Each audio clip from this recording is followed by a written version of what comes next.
So something really strange happened with me recently with respect to finasteride and finasteride side effects. So if you've watched previous videos that I've made, I've previously suffered from finasteride related side effects when taking the oral formulation.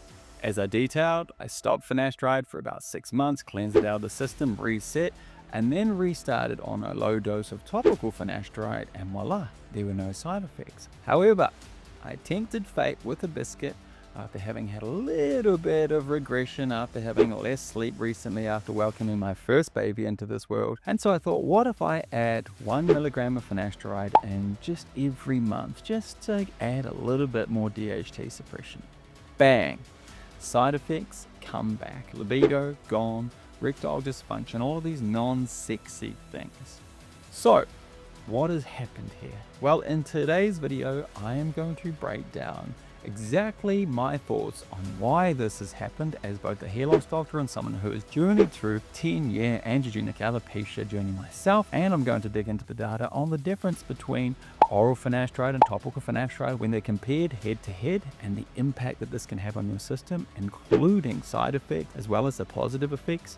And then I'm also going to give you a little bit of insight into how I manage this situation, how I manage this conversation with my patients in clinic. So if finasteride is something that you've considered taking or you're already taking, this will be a good video to give you a little bit more education on the topic.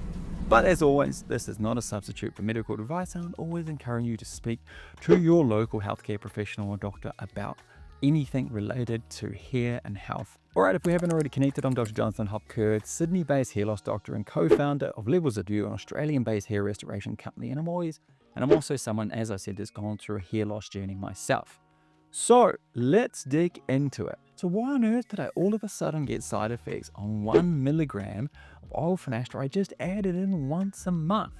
Well, I think it's really important for you to have a look at some of my prior videos on finasteride. If you're not aware of what finasteride is, well, if you're watching this video, you likely are, but it's the 91st most prescribed drug in the world, and it's a commonly used drug for people, both men and women, with androgenic alopecia male pattern hair loss, where the underlying concern or trigger for this is DHT sensitivity at the level of the hair follicle. So what finasteride does is it reduces DHT in both the scalp and the system and in other tissues. But as I said, if you want more details on that, this isn't a video about how finasteride works, so jump into this finasteride playlist I've already made.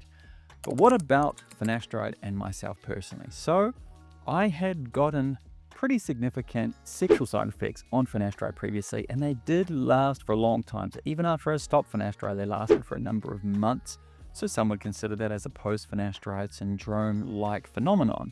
So as I said, I jumped off finasteride, which also coincided with me wanting to conceive, and so I wanted to cleanse the system. So I jumped off it for a period of 6 months.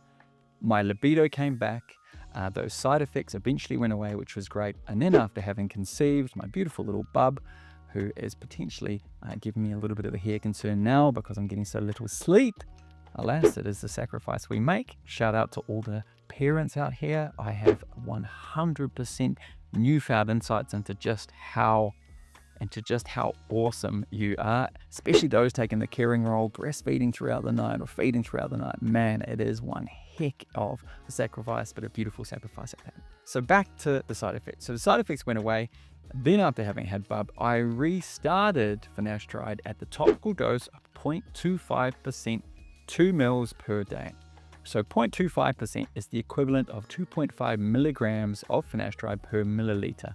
So when you're using 2 mils per day, that's the equivalent of 5 milligrams of finasteride exposure per day.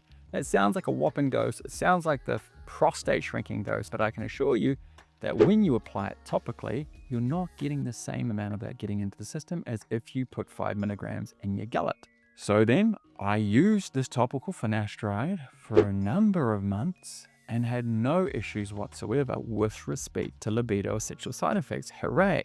And I was making some gains with my hair, so I'd found that sweet spot. Why did I tempt fate with a biscuit? Well, as I said, and as I've detailed in previous videos, there is the case to say that you can maintain hair results by just doing finasteride 1 milligram orally bi-monthly, so every second month, as I've detailed in a previous video. So my logic was, okay, if I'm just slipping a little bit, what my body is telling me is that I'm possibly not stabilizing the loss enough. So what I'm going to do is, rather than up the dose on the topical finasteride, which was already a fairly good dose, let's just add in 1 milligram of finasteride once every month. Well, after a month, I found that my libido tanked, erectile dysfunction was coming in, and I thought, oh great, here we go again. A lot of you sitting at home would be like, you're an idiot, mate. Why did you do that? You had the side effects before. Why did you go ahead and do that? Well, calculated risks for myself is something that I'm happy to take. I know the data, I know my body, and so okay, I thought I'm going to just see if it was actually about the oral formulation itself. Was there something unique to taking finasteride orally, or was it actually DHT suppression? And if it was DHT suppression, then one would think I could just add a small amount in, suppress my DHT a little bit more, and I'd be fine. But let's jump into the nuance of this. We know from earlier studies that finasteride taken orally and finasteride taken topically had suggested that you actually get a pretty similar amount of DHT suppression in the bloodstream, so peripherally or systemically.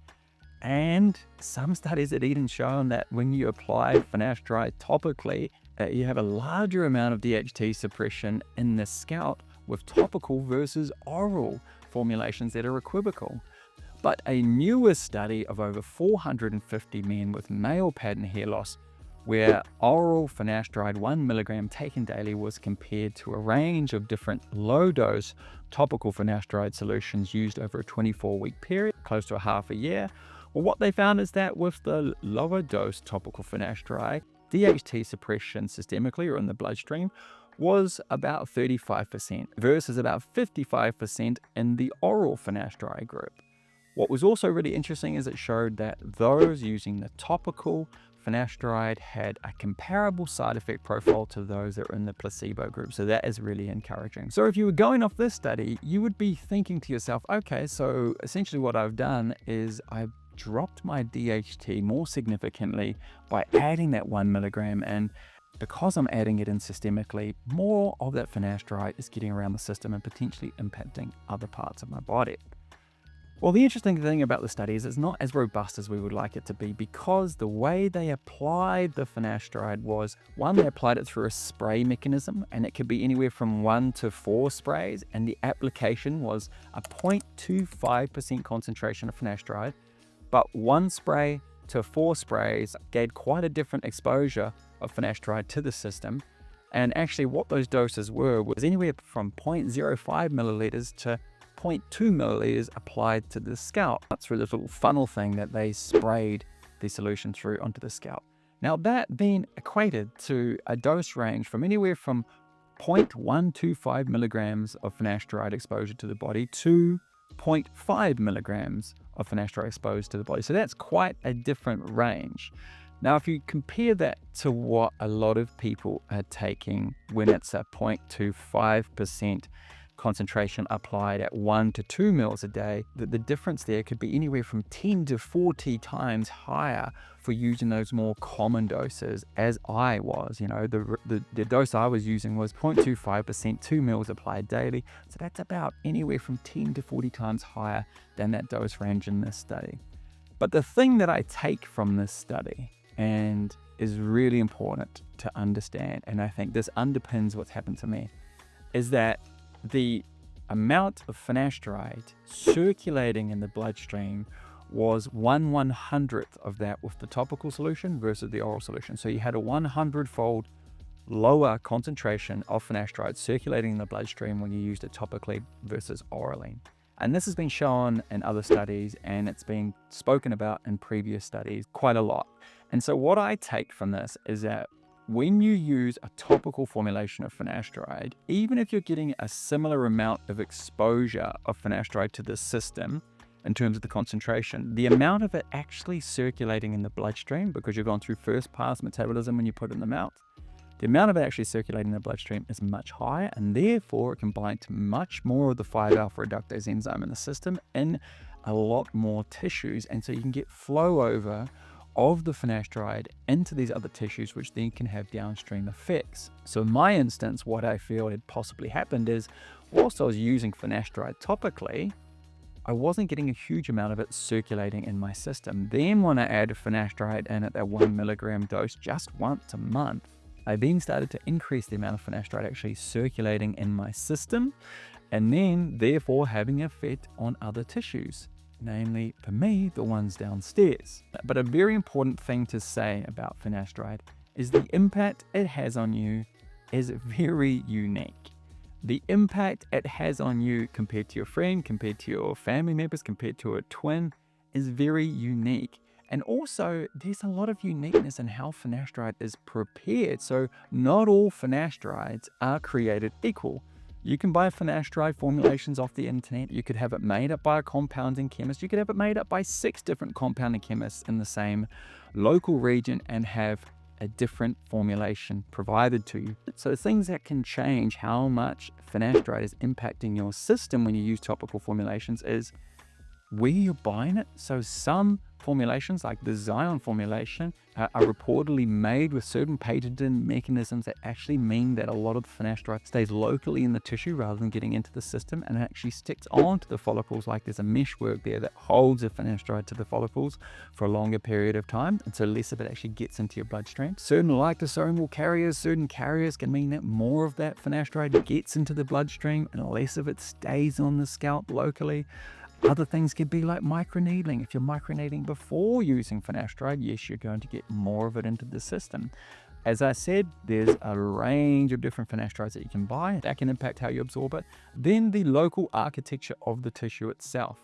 You might have a thicker scalp, you might have a thinner scalp, might have different architecture, and the tissue might be different. So you will get more absorption in some parts of your scalp than others. If you use a spray versus a serum versus a dropper bottle versus a syringe, all of these things have an impact, because if you spray directly onto hair, you're going to absorb less of it into the tissue versus if you apply a serum wet directly to the skin. If you have a shaved head versus long hair, you're likely going to absorb more of the solution into your hair than if you apply it onto a bald or a shaved scalp. These things all have an impact around how much finasteride gets into your system, and then how much finasteride can have both the positive effects but then also the potential for negative effects on your system. And then I think the final point to make with respect to the data and nuances with respect to finasteride applications is it is much easier to underdose or overdose finasteride when applying it topically versus using something orally. You take a 1 milligram pill and you put it in your gullet, you are putting that in your gullet, and that's what you're going to get. Why I like to use syringes with my patients is you can be exact about how much you're applying to the scalp. Dropper bottles, you can have a couple of pumps of air in there and you think you've got 2 mils and you don't.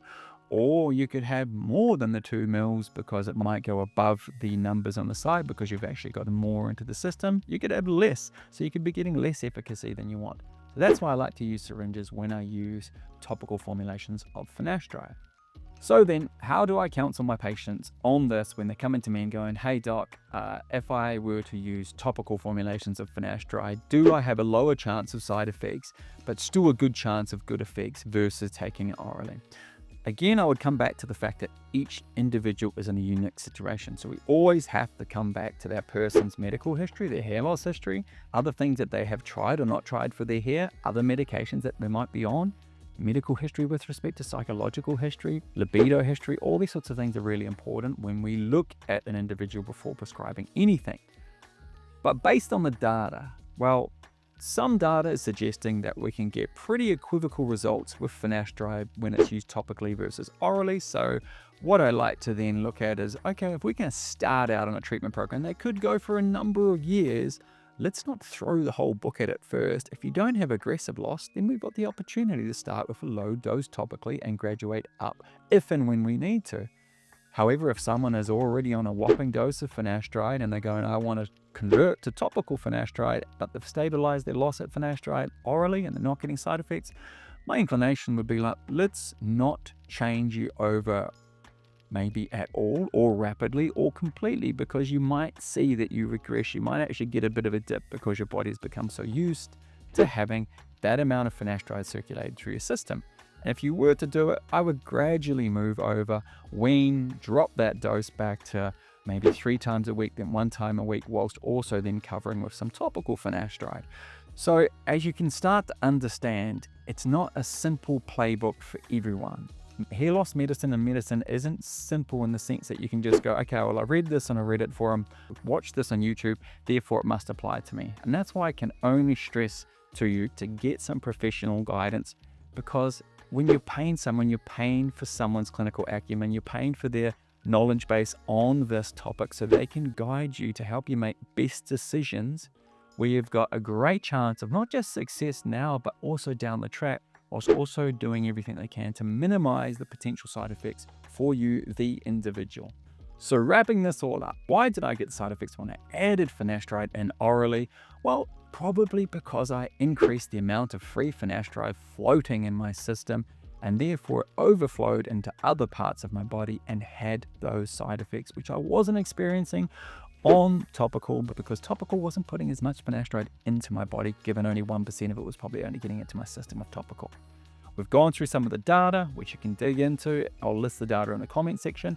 And if you have any commentary on whether or not you've had a similar experience with finasteride, please drop your comments in the comment section, like, subscribe, and dig into the finasteride playlist if you haven't already, because there's other videos in here that detail side effects, positive effects, topicals, orals, all these sorts of things I have gone over previously. I hope you get some value out of this. Hope you've enjoyed today's video. To good hair and good health. We'll see you next week for another video on current, new and emerging hair loss therapies. I'm Dr. Jonathan Hopkirk. Cheers.